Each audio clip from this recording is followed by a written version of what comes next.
All right, Shalom. First and foremost, giving all praise to Yahweh Ba'Shem, Yahweh Shai, Bahashem, Rahakwadash. Double honors to the elders and apostles at Great Millstone who rule well. Peace and blessings to the hopeful elect. Shalom to the men of the Lord, prophesying, preaching, and teaching on the highways and byways in sincerity and in truth. Shalom. Barakatham. And I'm going to do a quick lesson on this whole Russia-China situation, which is brewing up, man. And the reason this is so exciting because now you can see this money system, how it's starting to how this whole thing is starting to pan out. I'm going to play some of this video and get a few precepts, Lord willing. Salakia. Because China, Russia, they don't give a damn about these sanctions, man. And you're going to see this guy's going to explain it a little bit, what's going on. And Lord willing, y'all edify me. Just play some of this. The most significant one, though, and this is almost, again, from what I hear, a result of sanctions. Let's put this up there on the screen, which is that Visa and Mastercard, which process the vast majority of transactions across, the planet, are pulling out of Russian banks, which is going to force a very interesting thing. Russian banks are now having to switch to the Chinese card system UnionPay, the second largest and fastest growing global credit card network. Now, this is a financial bifurcation. All right, you see that? All right, now Mastercard and Visa, collectively they make up 44%. That's the spirit of all global transactions. All right, now these are American companies, so Visa and Mastercard on this side are part of Esau's kingdom. All right, and they control basically all online purchases for the most part. You do have other ones like Discover and American Express and stuff like that, but the big juggernauts are Visa and Mastercard. So you see this beast system in terms of the money system, it's starting to split, it's starting to fracture and separate, all from this war brewing in Ukraine, man. Now the funny thing is you got UnionPay right here, which is a Chinese system. Now look at how much they make, just that one company. All right. So that's huge, man. So this is about to cause a three-way split, as you can see, between the money payment processing systems. Now, Russia basically just said, well, you're going to sanction us and you're not going to deal business with. He's like, well, fuck you then. We're going to go with China. So further solidifying that alliance between Russia, China, Iran, and these other nations, man. And you got something called BRICS nations too, which is Brazil, Russia, India, and China. I believe South America is included, but we'll see. And now that's been set up as an answer to the International Monetary Fund or the World Bank, which they say that they're international. They say that they're World Bank, but really it's really Esau's kingdom in the West. Or what's known as the West, which is basically, Europe, North America, South America, So this thing is fracturing, man. So what is this going to lead to? There's going to be a dispute over who gets control over payments. And we know what's going to happen in Revelation 13 when the Charagma gets instituted. Something's going to happen with this civil war on finance. It's going to cause things to fracture to the point to where a new system's going to come in that we have really never seen before. China has set up an alternative financial system in their country through Alipay, through Didi, and so many of the companies that they have there, which integrates very cleanly in their social credit system. They don't really have a lot of cash over there. A lot of it is online because that way the government can control all of it. Well, that matters though, because that alternative payment system is totally and completely, quote unquote, sanctions proof from our reach because they built it from the ground up from the 1990s. So now Russian banks are turning to this Chinese-led financial architecture, which is absent from any ability of us in order to sanction it. This geopolitically is a significant development because the fact that the U.S. controls kind of the rails of the global financial system is what makes our sanctions so potent against the rest of the world. You can ask Venezuela and Iran and any other country that has U.S. sanctions about how exactly that goes and how easy it is in order to find somebody to do something as basic as, process your credit card. Yeah. These are things that you think are immutable, but in fact can be pulled out by America. Well, So America is losing its grip, man. America is losing its grip. So they can't just place sanctions on people when you got alternatives now. China and Russia have been building this up for years, man. Ever since 2014. I'm going to read Revelation, Salakia, Jeremiah, Salakia, 49 and 7. It says, concerning Edom, thus saith the Lord Yahweh of hosts, is wisdom no more in Teman? Is counsel perished from the prudent? Is their wisdom vanished? And you have to ask those questions now, because this guy is basically shooting himself in the foot. You're not the only one that can process payments in the world. You know, Visa and Mastercard are going to cut out a huge chunk of their business. All right, by isolating themselves from this, man. And what you're going to end up doing is causing other nations to choose, all right, between the East and the West, essentially. And it's going to happen, man. All right. So this guy doesn't know what he's doing, and it's clear as day that Russia is not afraid, and not only afraid of America militarily, but they're not afraid of the financial fallout, you know, of them being sanctioned, you know, their economy being hit. They don't give a damn. They like, basically, you know, fuck you, is how they feel about it. You can tell, man. It says here in verse 8, flee ye, turn back, dwell, O inhabitants of Dedan, for I will bring the calamity of Esau upon him, the time that I will visit him. So this is the time where, you know, Esau is getting ready to be visited, because he's losing his grip. People are bucking up against him. Things that they would have never defied America on, they're defying them on it now. You know, these nations are getting emboldened because they've been getting robbed this entire time. Jeremiah 49 and 9, it says, if grape gatherers come to thee, would they not leave some gleaning grapes? If thieves by night, they will destroy till they had enough. Because this guy was not satisfied, man. All right, it's not enough. It's not enough for him to own everything. He wants you to be in perpetual debt, perpetual slavery. All right. Even when he won, he wants you to bow and pay homage to him. You know, the scriptures speak about them people worshiping the image, right? Why are they worshiping the image? You know, he's already the beast, but he wants you to worship, man. He wants total control. That's this guy's ravenous appetite for power on the left hand side, man.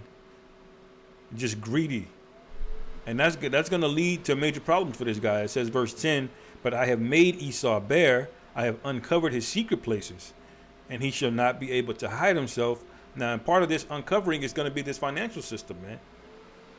When this thing fractures, man, it's gonna be known who are the wicked are. Now we already know who it is, but you got a lot of people across the world that are just, you know, oblivious. You know. It says, his seed is spoiled, and his brethren and his neighbors, and he is not. Leave thy fatherless children, I will preserve them alive, and let thy widows trust in me, man. So this is what's coming to Babylon, man, to America, and these are bellicose actions, I should say. Bellicose goes into the word, you know, war, because what does the title say? Putin says sanctions, declaration of war, shifts to China. All right, so the world is becoming divided, and the Most High is getting ready to gather everybody in the valley of decision. All right. As Balaji Srinivasan points out, let's put this up there on the screen. Ukraine may not be becoming a Russian client, but Russia could be becoming a Chinese client economically. Now, this pairs back a little bit with what we were talking about previously, which is that Russia exports the vast majority of its oil to Europe and to China. So if the EU and the United States and the rest of the world does ban Russian oil, China is going to be the last remaining buyer of a lot of Russian oil. Then you have Chinese companies like UnionPay guaranteeing the financial architecture of the entire Russian financial system, China being the second largest economy in the world, and the ability to provide them not as good of a customer experience, but somewhat. You know, they could give them Alipay, they could, you know, to replace Apple Pay on their thing, and there's a lot that they could be able to provide them. It could actually push not Russia into the hands of China, but make them pretty economically dependent upon them, giving the Chinese a lot of diplomatic leverage over this entire situation. This could be good and it could be bad. It depends on what the Chinese want to do, Crystal. You know, I've been listening. Right. So the scriptures say it, man. All right. And this is nothing but bad news for America. This is your enemies coming against you, man. Now, we read it before, but we'll read it here again in Obadiah. It says, Obadiah 1:7, it says, all the men of thy confederacy have brought thee even to the border. The men that were at peace with thee have deceived thee and prevailed against thee. So China's getting the best of both worlds. Why? Because they're still the number one manufacturing country in the world. All right, they're producing the most goods, physical goods, manufacturing. Now they're about to be a financial juggernaut. They're about to control all the payment processing. He already mentioned earlier that they already have a social credit scoring system. All right, which Esau is gonna mimic and copy. But you can see that we're basically one move away from Esau just saying, "Fuck it, I'm just gonna replace the dollar." All right, because you gotta realize that there's ways to get around the payment processing thing if you still control the dollar. All right, because these other countries are still holding on to these U.S. dollars and they can still trade them. So America's trying to squeeze Russia economy by not letting them move their money around, basically, you know, including the U.S. dollars. But ultimately, man, America's going to do away with this dollar, you know, and they're going to create a new system, and it's going to cause all hell to break loose, man. I'm telling you. All right, it says, I'll read Obadiah 1:7 again. And all the men of thy confederacy have brought thee even to the border. The men that were at peace with thee have deceived thee and prevailed against thee. They that eat thy bread have laid a wound under thee. All right, there is none understanding in them, because America's economy is completely propped up by China, man. Every iPhone is made over there, every Android. All right. 70% of stuff is made over there, man. And if they don't make it entirely, they produce natural resources, natural goods like lithium batteries. You know, 97% of the world's rare earth elements, what you need magnets for. So that's all electronics, electricity. 90-something% of it is over in China as a raw material. So this guy is completely through. But he doesn't realize it yet, you know, and this is gonna lead to the World War III. Listening, David Kilcullen, he did an episode on the Realignment podcast I was listening to. It was fascinating. And what he was saying is that the Chinese could decide that this is their moment to try and broker some bigger diplomatic solution. So if they have their influence over Russia in the way that they do right now, especially economically, just as the U.S. declared itself independent and tried to score a diplomatic score during the Suez Crisis in the 1950s, China could try and ascend to the world stage and broker some sort of talks between the West and Russia in this situation.